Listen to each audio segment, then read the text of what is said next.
कार्यक्रम को हम लोग आगे बढ़ाते हैं। मैं आपको एक परिचय करा दूं भाई साहब का। मेरे जो जस्ट बाईं ओर यानी आप लोगों के दाहिनी ओर भाई साहब देवी प्रसाद जी हैं। आप जो है ग्रामीण अभियंत्रण विभाग में जो है सहायक अभियंता के पद पर कार्यरत हैं। और आप जो है जो हमारा घर जिस नगर में पड़ता है चंद्रशेखर नगर, उसके नगर कार्यवाह भी हैं। तो हम लोग जो है सबसे पहले दीप प्रज्वलन करके ठीक है एक कार्यक्रम की शुरुआत करते हैं।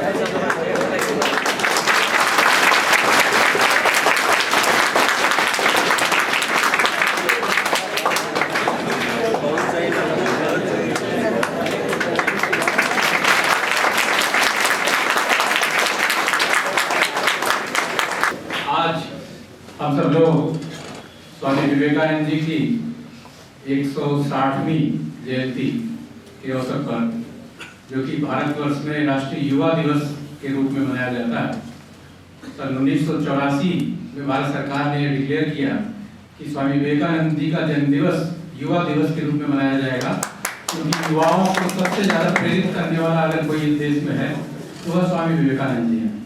उत्तिष्ठत जागृत प्राप्य वरान निबोधयत का जो घोष करने वाले अपने स्वामी विवेकानंद जी, उनका जन्म दिवस है। उसके अवसर पर हम सब लोग यहाँ पर एकत्र हुए। उसकी एक बार आप सब लोगों को बधाई, शुभकामना। और इस कार्यक्रम में हमारे बीच में जो महानुभाव उपस्थित हैं, एक बार हम उनका परिचय करा देते हैं। हमारे बाएं तरफ डॉक्टर शैलेंद्र जी, आप इलाहाबाद विश्वविद्यालय में मानव विज्ञान यहाँ जो है एसोसिएट प्रोफेसर के पद पर कार्यरत हैं। और जम्मू कश्मीर जो अपना राज्य है, जम्मू कश्मीर अध्ययन केंद्र एक संघ के दृष्टि बनाया गया है, उसके आप प्रांत के जो है देखरेख करते हैं, पूरी प्रांतीय व्यवस्था में है। आपके सबसे उधर किनारे बाएं तरफ श्रीमान शिव प्रकाश जी, आप प्रयाग विभाग है उसके सह विभाग शारीरिक प्रमुख के नाते, जो युवाओं के लिए सबसे ज्यादा प्रेरित करने वाले शारीरिक के लिए जो है आप कार्य देखते हैं। आपकी बाएं तरफ श्रीमती विजय लक्ष्मी जी, आप भारतीय जनता पार्टी की राष्ट्रीय कार्य समिति की सदस्य हैं। आपके श्रीमान राजवर्धन जी, अपना जो ये कर्नलगंज का जो क्षेत्र है, इसमें आप जो है विद्यार्थियों के बीच में आरएसएस का कार्य देखते हैं। डॉक्टर साहब से अनुरोध है कि एक गीत के पश्चात डॉक्टर साहब विवेकानंद जी के बारे में आप सब लोगों को बताएंगे। जय मातृभूमि जीवन भर निशिदिन तेरा ही गुण गाए, फिर भी तेरा पार नहीं हम पाए। जय मातृभूमि जीवन भर, सबसे ऊंचा मस्तक तेरा, चरणों में सागर का घेरा, दसों दिशाएं साझ सवेरे, दसों दिशाएं साझ सवेरे, तुझको शीस नवाए, फिर भी तेरा पार नहीं हम पाए। जय मातृभूमि जीवन भर, तूने दिया खेलता बचपन फिर अथाह बलशाली यौवन शत शत जीवन तेरी सेवा शत शत जीवन तेरी सेवा का हम अवसर पाए फिर भी तेरा पार नहीं हम पाए। भौतिकता में जब जग मोहित तुम थी दर्शन से आच्छादित। भौतिकता में जब जग मोहित तुम थी दर्शन से आच्छादित। समय समय पर ईश मुखों से समय समय पर ईश मुखों से धर्म उपदेश कराए फिर भी तेरा पार नहीं हम पाए। जय मातृभूमि जीवन भर निज दिन तेरा ही गुण गाए फिर भी तेरा पार नहीं हम पाए फिर भी तेरा पार नहीं हम पाए।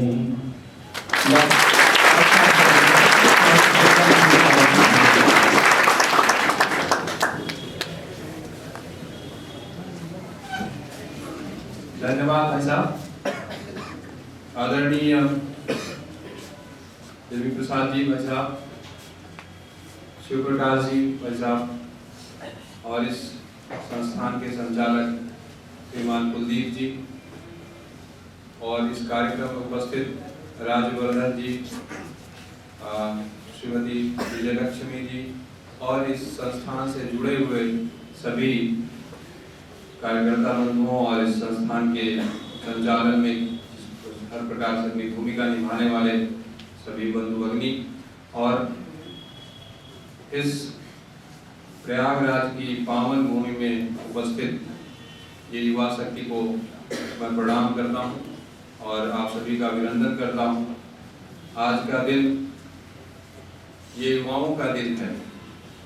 ये देश की ऊर्जा, देश की जो आज देश का भविष्य है उसको प्रोत्साहित करना, उसको उसकी ऊर्जा का नए सिरे से उसमें संचार हो, इसके लिए इस दिन का को हम लोग राष्ट्रीय युवा दिवस के रूप में मनाते हैं।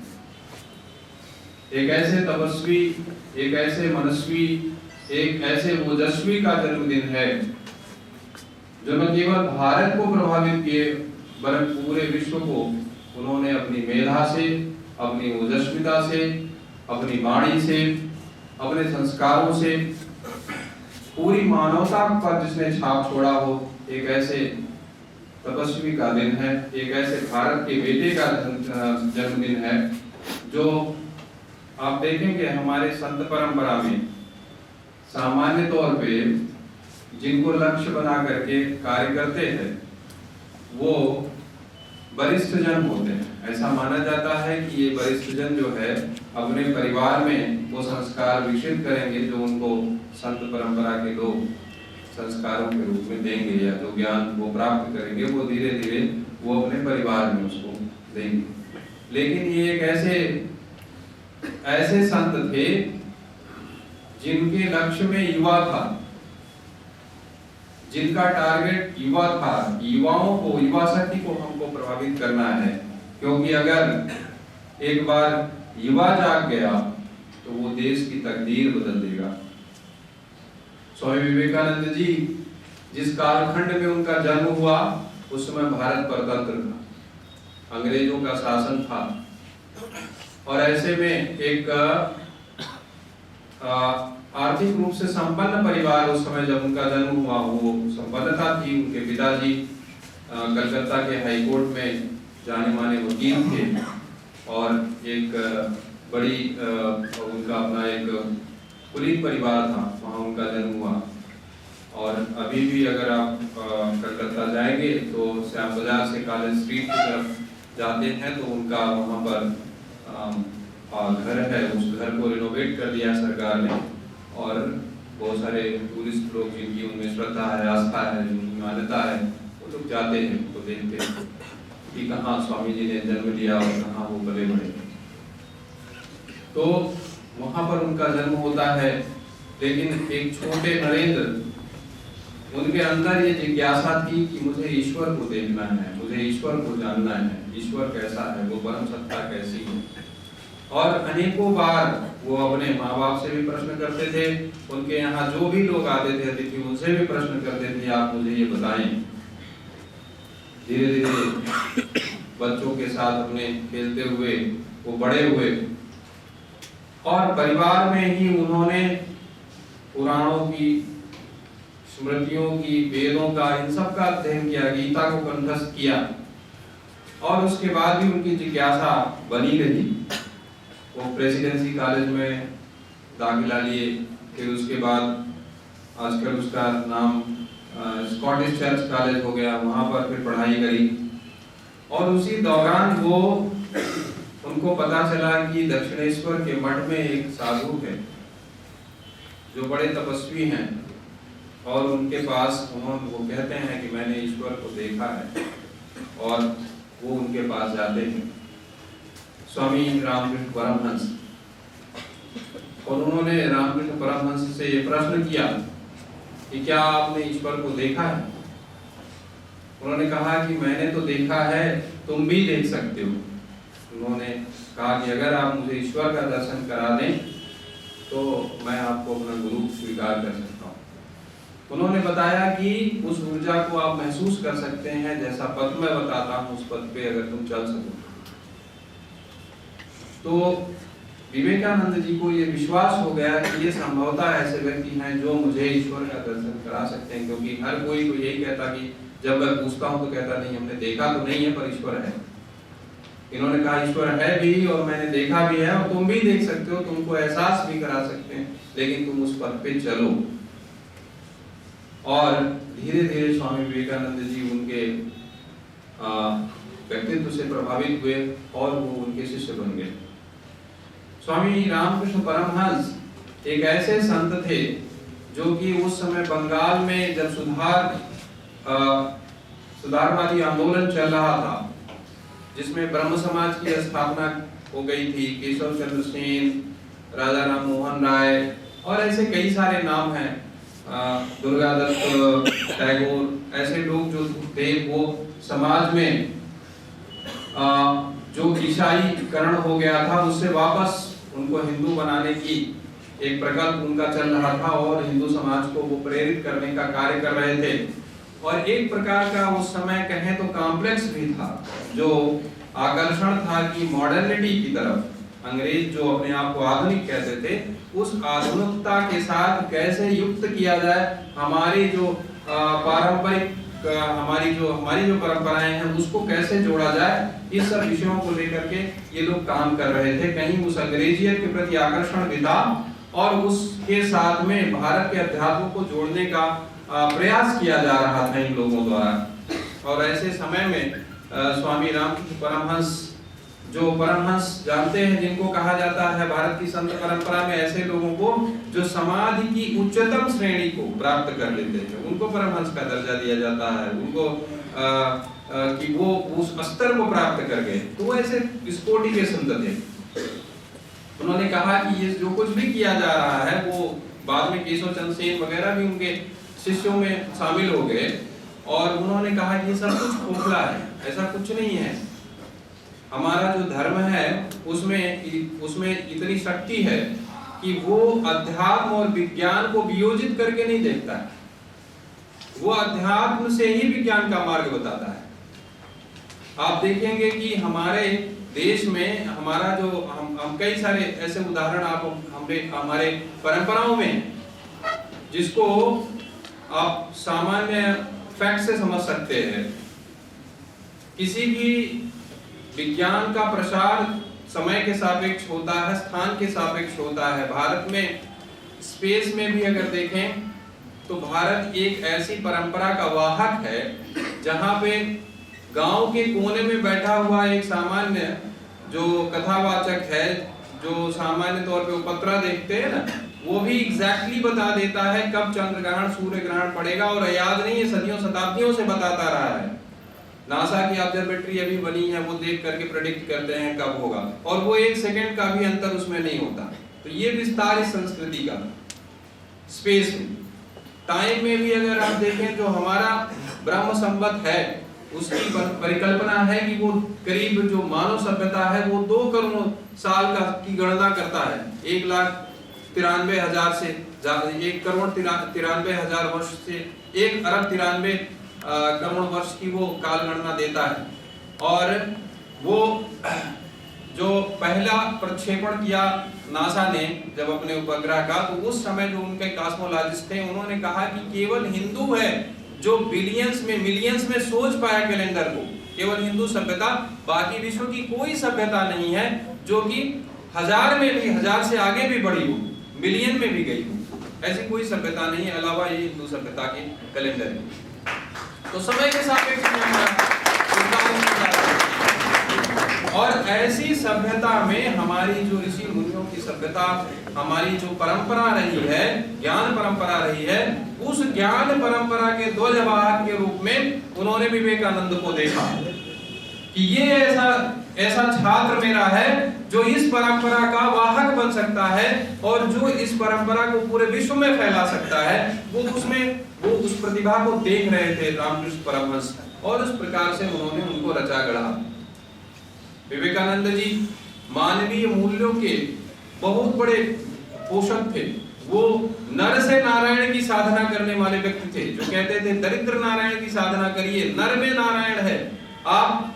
वो ये उद्घोषणा करने का साहस करते थे ऐसे कालखंड में कि आगे आने वाले 100 साल तक इस देश के युवाओं को किसी देवी देवता की उपासना करने की आवश्यकता नहीं है। हमारे एक ही देवता है, हमारी एक ही देवी है, वो हमारी राष्ट्र माता है, वो हमारा राष्ट्र पुरुष, वो हमारी भारत माता है। केवल उसी की उपासना यहाँ के युवाओं को करने की आवश्यकता है।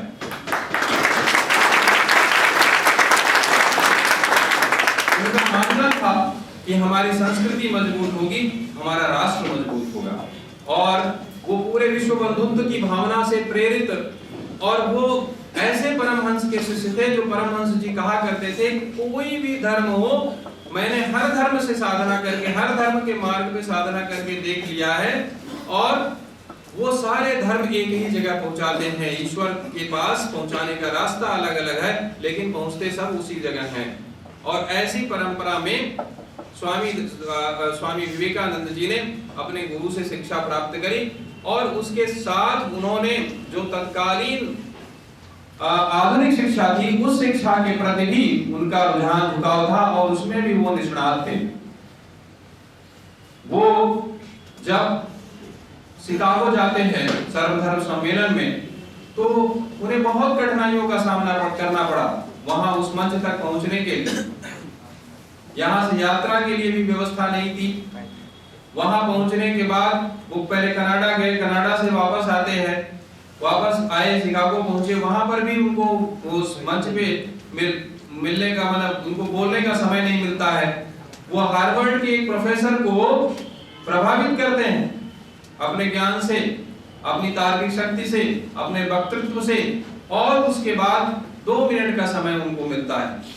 लेकिन वो 2 मिनट के समय में उन्होंने जिस प्रकार से अपना आख्यान वहां पर दिया कि उसके बाद करीब 3 वर्ष तक वो अमेरिका में रहे। अलग अलग जगहों पर उनको आमंत्रित किया जाता था, बुलाया जाता था कि आप आए, हमें बताएं।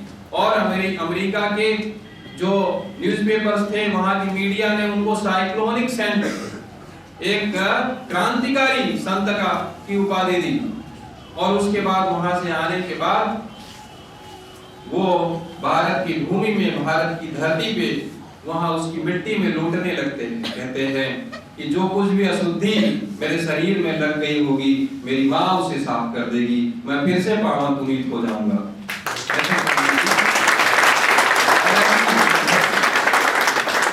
अपने राष्ट्र के लिए थी, अपने देश के लिए थी, भारत माता के लिए थी।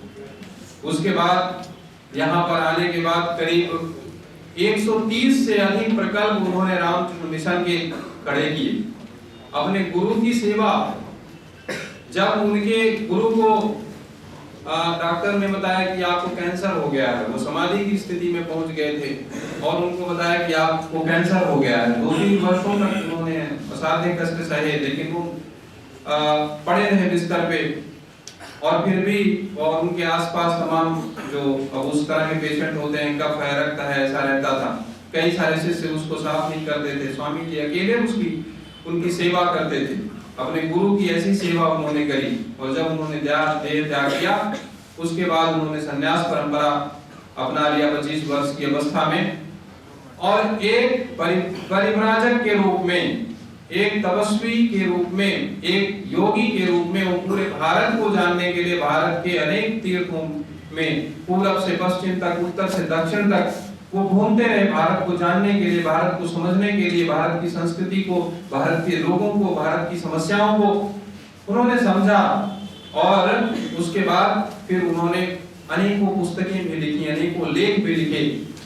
गुरुदेव रविन्द्रनाथ टैगोर कहते हैं कि अगर भारत को समझना है तो आपको विवेकानंद को जानना चाहिए, क्योंकि उनके पूरे तत्व दर्शन में कहीं पर भी नकारात्मकता नहीं है, सब जगह सकारात्मक ही सकारात्मक है।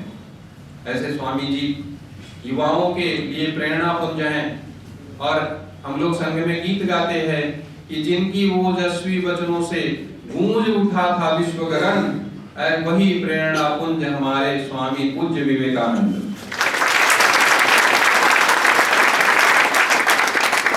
ऐसे ओजस्वी संत हमारे भारतीय ज्ञान परंपरा में, इस मनीषा की परंपरा में रहे हैं।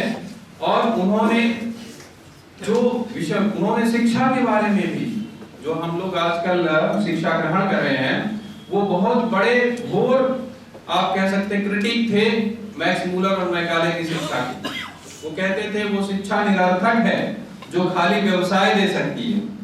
शिक्षा की सार्थकता तब है जब व्यक्ति के लिए पीड़ा, व्यक्ति की पीड़ा समझने लगे, अपने समाज की पीड़ा समझने लगे, अपने समाज के लिए कुछ करने की उसके अंदर इच्छा जो व्यक्त कर, उसके अंतरात्मा, उसके अंतर चेतना को जो जगा सके, वो शिक्षा होती है। ये शिक्षा को आप व्यवसाय से पा सकते हैं, लेकिन आप मानव नहीं हो सकते हैं। आप अपने समाज के लिए उपाय। जेंडर इक्वेलिटी की बात आजकल समाज में होती है। स्वामी जी उसी समय कहते थे कि जितनी आवश्यक पुरुषों की शिक्षा, बालकों की शिक्षा है, उतनी ही आवश्यक बालिकाओं की शिक्षा है।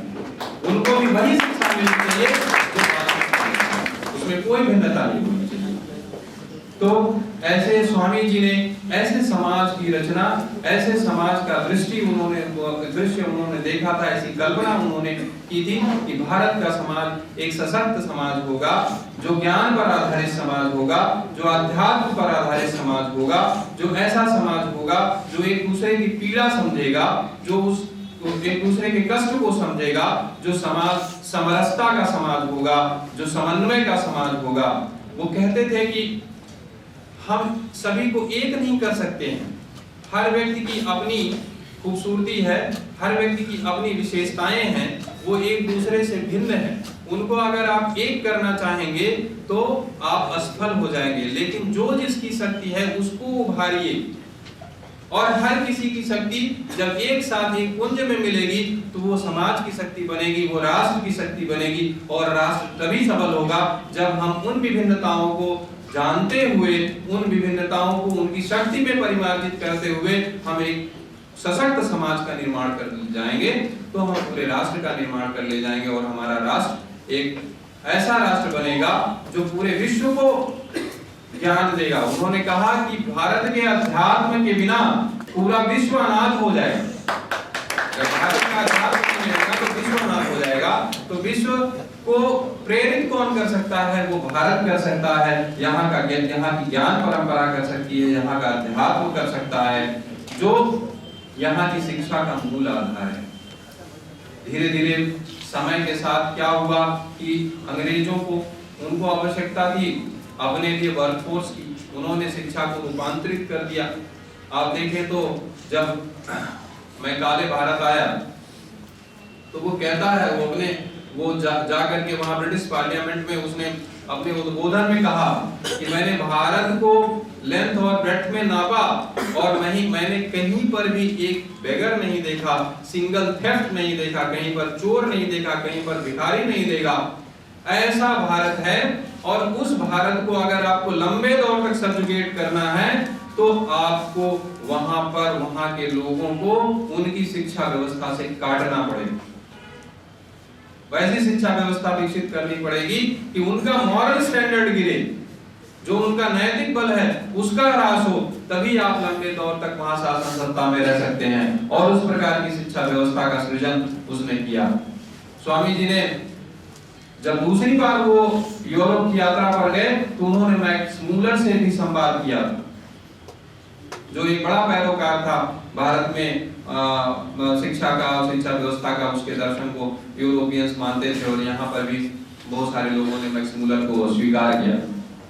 तो उससे भी उन्होंने संवाद किया था और उन्होंने उनकी खामियों को उसको बताया था कि आपकी जो कमियां हैं वो ये हैं, ये हमारे यहाँ पे आपकी पॉलिसी नहीं लगने वाली है, आपकी शिक्षा व्यवस्था हमारी शिक्षा व्यवस्था से मैच नहीं करती है।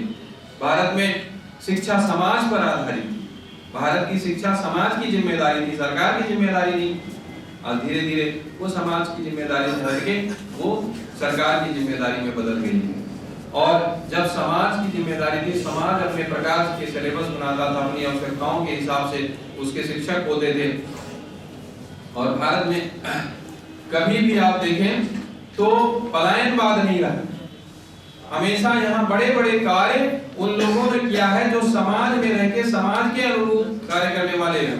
हमारी ऋषि परंपरा सारे गृहस्थों की ऋषि परंपरा रही। जितने भी गुरुकुल चलते थे, चाहे वो महर्षि अत्रि हो, चाहे महर्षि भरद्वाज हो, चाहे महर्षि अगस्त्य हो, जिनके वो सारे गृहस्थ थे, वो अपने गृहस्थ धर्म का भी पालन करते थे, ज्ञान का सर्जन भी करते थे और ज्ञान को वो सारे समाज में उसका प्रवाह भी सुनिश्चित करते थे।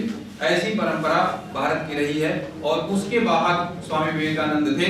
और उन्होंने हमेशा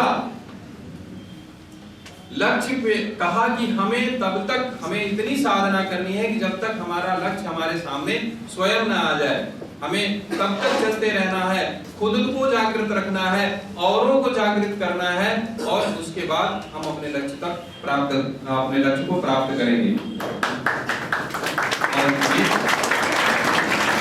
तो ये उनका ज्ञान दर्शन था और हम अपने आप को उनके दर्शन से जोड़ें, उनके विचारों के वाहक बने, अपने जीवन में उनकी कही गई बातों को उतारें। ये हमारे लिए, हम सबके लिए उनके प्रति सच्ची श्रद्धांजलि होगी। इन्हीं शब्दों के साथ मैं अपनी बात पूरी करता हूँ। धन्यवाद।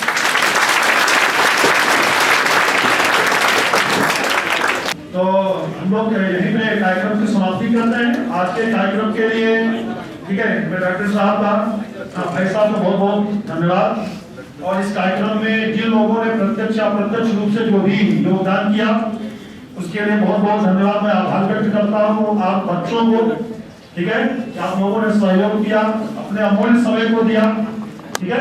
तो आप सभी का बहुत बहुत धन्यवाद, बहुत बहुत आभार।